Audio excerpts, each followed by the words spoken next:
क्या आप जानते हैं कि हर दिन लाखों भारतीय साइबर फ्रॉड का शिकार होते हैं। कभी फर्जी कॉल, कभी लिंक पर क्लिक, कभी सोशल मीडिया से डेटा चोरी। इस तरीके की घटनाएं आए दिन होती रहती हैं। क्या आप ऐसी घटनाओं से सुरक्षित हैं? साइबर क्राइम क्या है? आज के इस वीडियो में इसी के बारे में बातचीत करने जा रहा हूं। आज के इस एपिसोड में देखेंगे कि साइबर क्राइम क्या है, भारत में साइबर क्राइम से संबंधित कानून क्या है, साइबर क्राइम की शिकायत हम कहां करें और कैसे करें, साइबर क्राइम से कैसे बचा जाए, अपने आप को इस साइबर फ्रॉड से कैसे सुरक्षित रखें। तो दोस्तों, मैं करीम अहमद सिद्दीकी एडवोकेट एक बार फिर हाजिर हूं आपके बीच में इसी महत्वपूर्ण कानूनी जानकारी के साथ। बहुत महत्वपूर्ण जानकारी है। अगर आप का कोई इस तरीके का काम है जिसमें ज्यादा से ज्यादा ऑनलाइन रहना पड़ता है, अगर आप सोशल मीडिया पे ज्यादा रहते हैं, अगर आपका ज्यादातर ट्रांजैक्शन ऑनलाइन होता है, तो भी ये वीडियो आपको देखना चाहिए।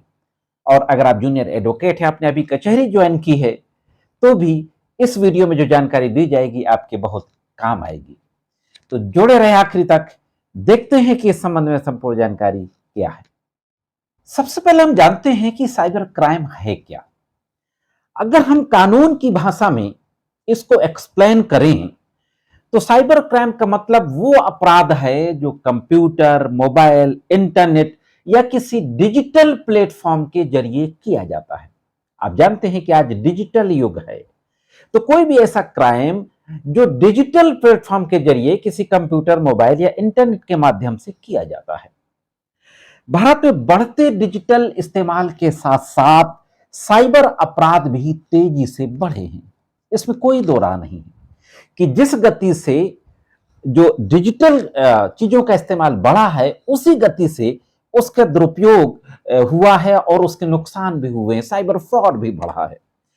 फर्जी कॉल्स आती हैं, ओटीपी मांगे जाते हैं, सोशल मीडिया को हैक कर लिया जाता है, फिशिंग ईमेल्स आती हैं, फर्जी तरीके की मेल्स, अश्लील contents, online stock, crypto scam, तमाम तरीके के शेयर मार्केट से संबंधित स्कैम, इस तरीके के तमाम स्कैम होते रहते हैं। तो हम आज देखते हैं कि कौन सा ऐसा कानून है भारत में जो हमें इस तरीके के फ्रॉड से बचाने में मदद करता है, जो इस तरीके के क्राइम के अगेंस्ट पनिशमेंट प्रोवाइड करता है। भारत में 2000 में सबसे पहले कानून बनाया गया information technology act. Cyber crime का ये पहला कानून था भारत में। हालांकि इससे पहले इंडियन पेनल कोड थे और इंडियन पेनल कोड में भी 420 वगैरह की धाराएं दी हुई थी। चीटिंग वगैरह का अपराध पहले से दिया हुआ था, लेकिन इंटरनेट और किसी डिवाइस के माध्यम से इस तरीके का अगर कोई व्यक्ति अपराध करता है तो उसका कोई स्पेसिफिक प्रोविजन नहीं था, कोई ऐसा एक्ट नहीं था इस इंफॉर्मेशन टेक्नोलॉजी एक्ट के पहले। इंफॉर्मेशन टेक्नोलॉजी एक्ट पे वैसे तो मैंने बहुत पहले एक वीडियो बनाया था, आई बटन में मैं उसका लिंक दे दूंगा। अगर आप डिटेल में देखना चाहते हैं तो देख सकते हैं। हम बहुत ही संक्षिप्त में कुछ महत्वपूर्ण धाराओं पर नजर डालते हैं जो इंफॉर्मेशन टेक्नोलॉजी एक्ट की हैं। सबसे पहले हैकिंग का मामला आता है। चाहे अकाउंट की बात हो, अकाउंट हैक कर लिया जाता है, सोशल मीडिया अकाउंट हैक कर लिए जाते हैं, बैंक अकाउंट और सोशल मीडिया अकाउंट, ये सारी चीजें हैक कर ली जाती हैं। तो हैकिंग का जहां तक सवाल है तो सेक्शन 66 इंफॉर्मेशन टेक्नोलॉजी एक्ट के अंतर्गत पनिशेबल बनाया गया है। लोग दूसरों के आईडी पासवर्ड का दुरुपयोग करते हैं, अपनी पहचान छुपा लेते हैं। हालांकि आईपीसी में भी इस तरीके का अपराध है, cheating by personation. Section 66 C IT act का है, उसके तहत इसको अपराध बनाया गया है। Online cheating, online fraud section 66 D के तहत अपराध बनाया गया है। इंटरनेट पर अश्लील ऑब्सीन सामग्री डालना, अक्सर आप देखते हैं कि बच्चों की सामग्रियां डाल दी जाती हैं। अब तो जब से डीप फेक आ गया, जब से एआई आ गया, किसी का भी वीडियो बना दिया जाएगा, किसी की भी फोटो बना दी जाएगी, कुछ भी करते हुए। तो इस तरीके के content section 67 information technology act के अंतर्गत इनको दंडनीय बनाया गया है।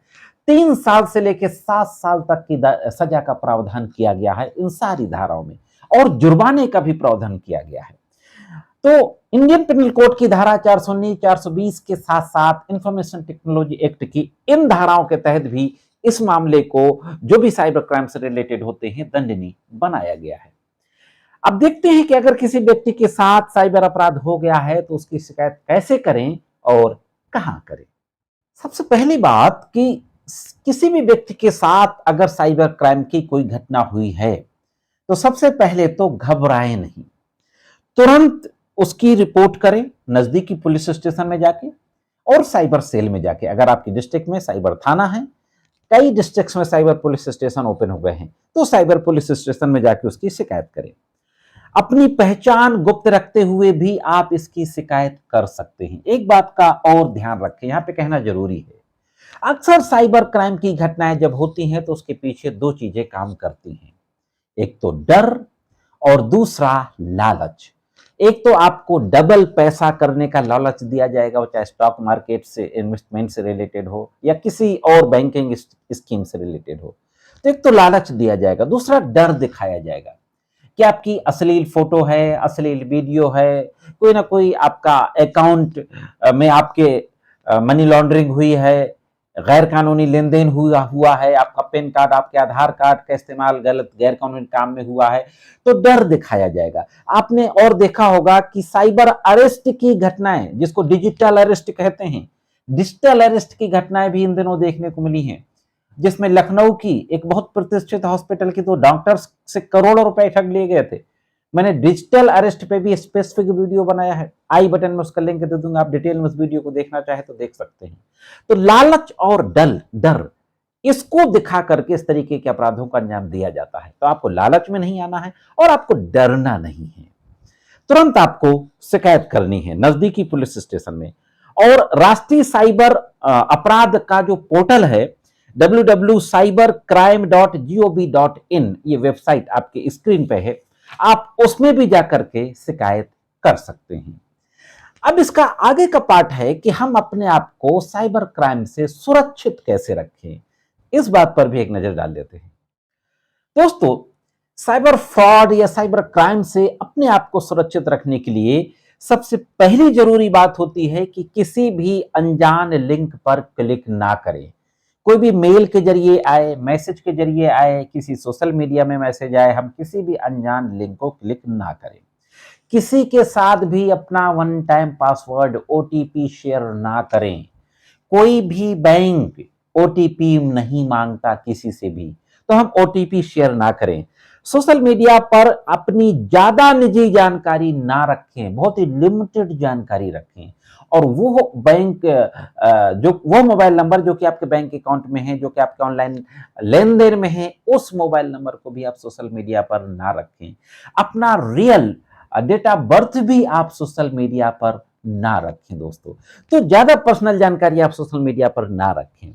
और टू स्टेप ऑथेंटिकेशन, हर सोशल मीडिया अकाउंट का टू स्टेप वेरिफिकेशन होता है, ऑथेंटिकेशन होता है। तो टू स्टेप, चाहे आपका गूगल अकाउंट हो, फेसबुक हो, इंस्टा हो, टू स्टेप ऑथेंटिकेशन को जरूर रखें। सिर्फ ट्रस्टेड ऐप और वेबसाइट का ही उपयोग करें। किसी भी ऐप को बिना जाने समझे, खासतौर से जो गेमिंग ऐप आती हैं, कई आपकी नकली फर्जी ऐप्स हैं, उनका इस्तेमाल ना करें, उनको इंस्टॉल तक ना करें दोस्तों। तो इन चीजों का आप ध्यान रखें। तो दोस्तों, जहां आज का दौर यह है कि हर आदमी डिजिटल हो रहा है, मैं मानता हूं कि डिजिटल होना जरूरी है, टेक्नोलॉजी के साथ अपने आप को अपडेट रखना जरूरी है, लेकिन उतना ही जरूरी अपनी साइबर सेफ्टी भी है। साइबर सेफ्टी से बचने के लिए, साइबर फ्रॉड और साइबर क्राइम के संबंध में ये जानकारी कैसे लगी, कमेंट्स करके जरूर बताएं। आज के इस वीडियो में सिर्फ इतना ही। मिलते हैं किसी अन्य वीडियो में कानून की अन्य जानकारियों के साथ। तब तक महत्वपूर्ण कानूनी जानकारियों के लिए देखते रहें लीगल एंड सोशल अवेयरनेस।